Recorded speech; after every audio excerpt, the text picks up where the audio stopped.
নমস্কাৰ সাগৰসকলে ভালে আছে আমাৰ দেশত যি বুলডোজাৰ একশ্যনৰ ট্ৰেণ্ডিং চলি আছিলে সেই বুলডোজাৰ একশ্যন সম্পৰ্কে মহামান্য সুপ্ৰিম কোৰ্টে 13/11/2024 ইং তাৰিখে এক ঐতিহাসিক ৰায় প্ৰদান কৰে আজি সেই ৰায়ৰ বিষয় অকণমান আলোচনা কৰিম চমুকৈ আশা কৰোঁ আপোনালোকে ভিডিঅ'টি চাই ভাল পাব মহামান্য সুপ্ৰিম কোৰ্টে এই বুলডোজাৰ এগেইনষ্ট সম্পৰ্কে যি বুলডোজাৰ জাষ্টিছৰ ৰায় প্ৰদান কৰে তাত কয় যে চৰকাৰে আইন হাতত তুলি ল'ব নোৱাৰে চৰকাৰী অফিচাৰবোৰ জাজ হ'ব নোৱাৰে কোনো ব্যক্তিক দোষী সাব্যস্ত কৰি বা দোষী বুলি ভাবিয়েই তেওঁৰ ঘৰ ৰাতিৰ ভিতৰতে ভাঙি দিব নোৱাৰে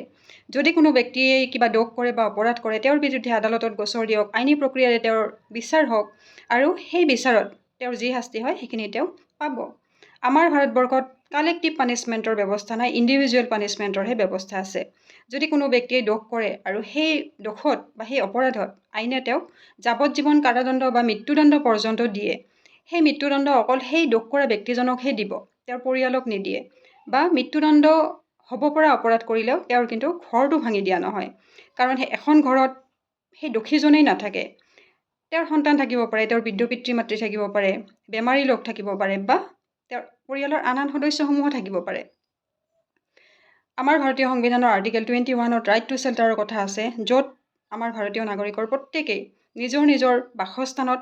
সুন্দৰকৈ থকাৰ অধিকাৰ আছে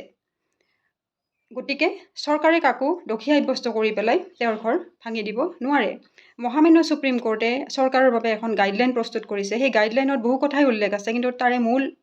মই কিছু কথা ক'ম সেই গাইডলাইনত উল্লেখ আছে যে যদি কোনোবাই অবৈধ নিৰ্মাণ কৰে বিল্ডিং কনষ্ট্ৰাকশ্যনৰ নিয়ম নামানে